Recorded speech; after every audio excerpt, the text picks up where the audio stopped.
France గర్వాన్ని అణిచివేస్తూ America ఆంక్షలను ఎదిరిస్తూ భవిష్యత్తు ఆకాశ రక్షణ ముఖ చిత్రాన్నే మార్చేసే ఒక బ్రహ్మాస్త్రాన్ని కొనుగోలు చేయడానికి భారతదేశం సిద్ధమవుతోందా? రఫేల్ స్థానంలో రష్యాకు చెందిన అత్యంత ప్రమాదకరమైన సుఖోయ్ 57 M1 ఫైటర్ జెట్ కోసం న్యూఢిల్లీ వేస్తున్న వ్యూహాత్మక అడుగులు ఇప్పుడు ప్రపంచ దేశాలకు ముచ్చెమటలు పట్టిస్తున్నాయి. పైకి ఇదొక సాధారణ ఫైటర్ జెట్ కొనుగోలు వ్యవహారంలా కనిపిస్తున్నప్పటికీ దీని వెనుక రాబోయే దశాబ్దాల పాటు గాలిలో తిరుగులేని ఆధిపత్యాన్ని శాసించే ఒక భయంకరమైన మాస్టర్ ప్లాన్ దాగి ఉంది. అసలు రఫేల్ ఉండగా అకస్మాత్తుగా రష్యా వైపు ఎందుకు చూడాల్సి వస్తోంది? ఈ సరికొత్త సుఖోయ్ డీల్ పూర్తయితే రెండు వైపులా ఉన్న శత్రువుల గుండెల్లో రైళ్లు ఎందుకు పరిగెడతాయి?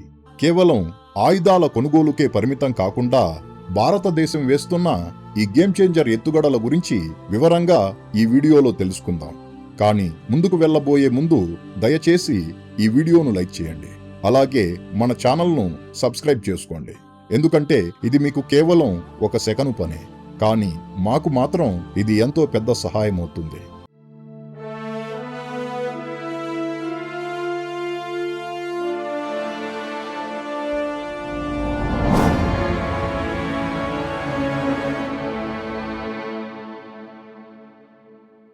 ముందుగా ఈ నిర్ణయం వెనుక ఉన్న అసలు కారణాన్ని విశ్లేషిస్తే ప్రస్తుతం మన వాయుసేన ముందున్న అతిపెద్ద సవాలు ఫైటర్ స్క్వాడ్రన్ల కొరత.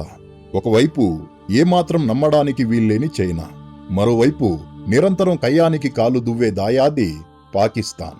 ఈ ఇద్దరు శత్రువులతో ఒకేసారి యుద్ధం చేయాల్సిన పరిస్థితి వస్తే దాన్ని దీటుగా ఎదుర్కోవడానికి మన వాయుసేనకు కనీసం 42 ఫైటర్ స్క్వాడ్రన్లు అత్యవసరమని రక్షణ నిపుణులు చెబుతున్నారు. ఒక స్క్వాడ్రన్ అంటే సగటున 15 నుండి 18 యుద్ధ విమానాలు ఉంటాయి. కానీ నేటి వాస్తవ పరిస్థితిని గమనిస్తే మన దగ్గర కేవలం 30 నుండి 32 స్క్వాడ్రన్లు మాత్రమే యుద్ధానికి సిద్ధంగా ఉన్నాయి. అంటే దాదాపు 10కి పైగా స్క్వాడ్రన్ల కొరత స్పష్టంగా కనిపిస్తోంది. దీన్ని బట్టి చూస్తే వందల సంఖ్యలో అత్యాధునిక ఫైటర్ జెట్ల అవసరం మనకెంతుందో అర్థం చేసుకోవచ్చు. పాతబడిపోయిన మిగ్ విమానాలను దశలవారీగా పక్కన పెడుతున్న కొద్దీ ఈ గ్యాప్ మరింత ప్రమాదకరంగా మారుతోంది. దీన్ని పూరించడానికి మన సొంత దేశీయ తేజస్ విమానాలను వేగంగా దించుతున్న ఫ్రాన్స్ నుండి రఫేల్ విమానాలను తీసుకొచ్చిన ఆ భారీ లోటు ఇంకా పూర్తిగా తీరలేదు. ఇక్కడ ఫ్రాన్స్కు చెందిన రఫేల్ విమానం తన సత్తా ఏమిటో ఇప్పటికే నిరూపించుకుంది. ఐరోపా దేశాల కూటమిలో ఫ్రాన్స్ మనకు అత్యంత నమ్మకమైన మిత్రదేశమనడంలో ఎలాంటి సందేహం లేదు. కానీ రఫేల్ ధర విపరీతంగా ఉండటమే కాకుండా పూర్తి స్థాయిలో తమ సాంకేతిక పరిజ్ఞానాన్ని మనకందించడానికి వారు సుముఖత వ్యక్తం చేయడం లేదు. అంటే ప్రతిసారి లక్షల కోట్లు వెచ్చించి విమానాలను దిగుమతి చేసుకోవాలే తప్ప భవిష్యత్తులో మనకు అవసరమైనప్పుడు మనమే సొంతంగా డిజైన్ చేసుకుని మార్పులు చేసుకునే వెసులుబాటు లేదు. ఇక్కడే భారతదేశం తన వ్యూహాన్ని మార్చింది. మనకు కేవలం ఒక యుద్ధ విమానం రావడం కాదు, ఆ 5వ తరం టెక్నాలజీ మొత్తం మన గుప్పెట్లోకి రావాలి. సరిగ్గా ఈ సమయంలోనే రష్యా తన సరికొత్త మృత్యు యంత్రం సుఖోయ్ 57 M1ను ఆకర్షణీయమైన ఆఫర్తో మన ముందు ఉంచింది. ఇది కేవలం ఒక ఫైటర్ జెట్ మాత్రమే కాదు, గాలిలో ఆధిపత్యాన్ని చెలాయించే ఒక మల్టీ రోల్ స్ట్రైక్ ప్లాట్ఫామ్. ఇది సాధారణ సుఖోయ్ 57కు అత్యంత అడ్వాన్స్డ్ అప్గ్రేడెడ్ వర్షన్. పాత మోడల్లో ఉన్న స్టెల్త్ లోపాలను పూర్తిగా సవరించి శత్రువుల రాడార్లకు ఏమాత్రం చిక్కకుండా అత్యంత సులభంగా శత్రు భూభాగంలోకి చొచ్చుకుపోయేలా దీన్ని అత్యద్భుతంగా డిజైన్ చేశారు. ఇది నేరుగా హైపర్సోనిక్ మిసైళ్లను ప్రయోగించగలదు. భారీ ఆయుధాలతో పాటు భయంకరమైన అణ్వాయుధాలను కూడా సునాయాసంగా మోసుకెళ్లగలదు.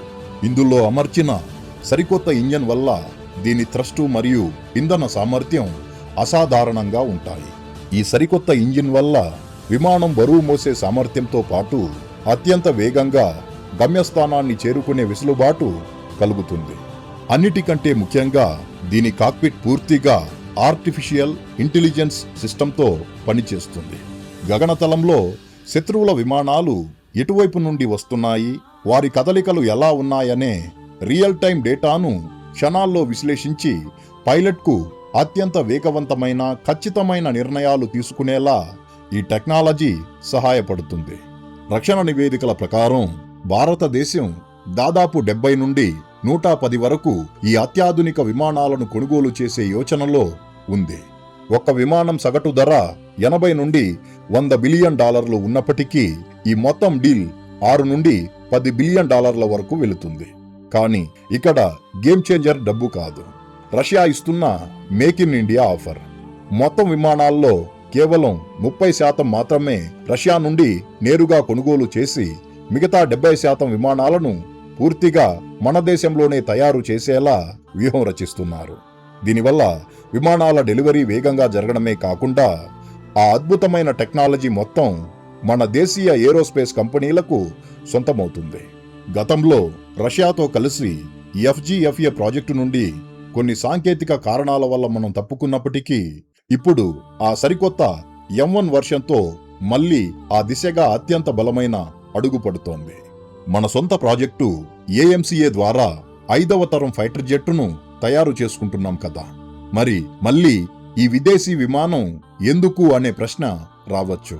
AMCA ప్రాజెక్టు అత్యంత ప్రతిష్టాత్మకమైనది, కానీ అది పూర్తిగా సిద్ధమై వాయుసేనలోకి రావడానికి ఇంకా చాలా సంవత్సరాలు పడుతుంది. ఈలోపు మన సరిహద్దుల్లో చైనా J-20 లాంటి స్టెల్త్ విమానాలతో భారీగా పొంచి ఉంది. ఈ ప్రమాదకరమైన గ్యాప్ను పూరించడానికి మనకు తక్షణమే ఒక పవర్ఫుల్ ఫైటర్ జెట్ కావాలి. అందుకే ఈ Sukhoi 57 M1 డీల్ ఒక బలమైన వంతెనలా పనిచేస్తుంది. దేశీయంగా తయారైన తేజస్, మీడియం కేటగిరీలో రఫేల్ మరియు హెవీ అండ్ స్టెల్త్ కేటగిరీలో Sukhoi, ఇలా ఒక అత్యంత ప్రమాదకరమైన ఫ్లీట్ను తయారు చేయడం ద్వారా ఎలాంటి మిషన్ అయినా సాధించే శక్తి మన సొంతమవుతుంది. అయితే ఈ ఒప్పందం చుట్టూ భారీ భౌగోళిక రాజకీయాలు ముడిపడి ఉన్నాయి. అమెరికా మరియు ఇతర పాశ్చాత్య దేశాలు ఇలాంటి డీల్స్పై ఎప్పుడూ డేగకన్ను వేసి ఉంచుతాయి. గతంలో S-400 మిసైల్ సిస్టమ్ కొనుగోలు చేసినప్పుడు ఆంక్షల పేరుతో వారు ఎలా బెదిరించారో మనం చూశాం. ముఖ్యంగా ఎడారి దేశాల్లో ముడిచమురు సరఫరా సమస్యలు మరియు ఉద్రిక్తతలు నానాటికి పెరుగుతున్న ఈ క్లిష్ట సమయంలో ఏ చిన్న నిర్ణయమైనా సంచలనమే. అందుకే భారతదేశం ఈ విషయంలో అత్యంత వ్యూహాత్మక మౌనం పాటిస్తోంది. తెర వెనుక అనధికారిక చర్చలు, అగ్రిమెంట్లు అన్నీ చకచకా జరిగిపోతున్నప్పటికీ డీల్ ఫైనల్ స్టేజికి వచ్చే వరకు దీన్ని బహిర్గతం చేయకూడదని నిర్ణయించుకుంది. పాశ్చాత్య మీడియా ద్వారా అనవసర రాద్ధాంతం జరగకుండా ఉండేందుకే మన ప్రభుత్వం శత్రువులకు ఏమాత్రం అవకాశం ఇవ్వకుండా, ఎలాంటి అంతర్జాతీయ రాజకీయ ఒత్తిళ్లకు తలగ్గకుండా, గుట్టుచప్పుడు కాకుండా తన పని తాను చేసుకుపోతోంది. భారత వాయుసేన భవిష్యత్తును నిర్ణయించే ఈ సుదీర్ఘమైన రక్షణ విధానం మరియు స్వయం సమృద్ధి దిశగా పడుతున్న ఈ అడుగులు మన దేశాన్ని గ్లోబల్ పవర్ బ్యాలెన్స్లో ఎవరూ ఢీకొట్టలేని శక్తిగా నిలబెడతాయి. మరి ఈ వ్యూహం గురించి మీరేమనుకుంటున్నారు? మన భారత వాయుసేనకు ఫ్రాన్స్కు చెందిన రఫైల్ బెటరా, లేక రష్యాకు చెందిన ఈ అప్గ్రేడెడ్ Sukhoi 57 M1 ఫైటర్ జెట్టు మెరుగ్గా పనిచేస్తుందా? మీ అభిప్రాయాన్ని దయచేసి కామెంట్ బాక్సులో తెలియజేయండి. ఈ వీడియోకింతే ఫ్రెండ్స్. ఈ వీడియో మీకు నచ్చినట్లయితే లైక్ చేయండి. అలాగే ఇలాంటి మరిన్ని ఇన్ఫర్మేటివ్ వీడియోస్ కోసం ఇప్పుడే మన ఛానల్ను సబ్స్క్రైబ్ చేసుకోండి. జై హింద్.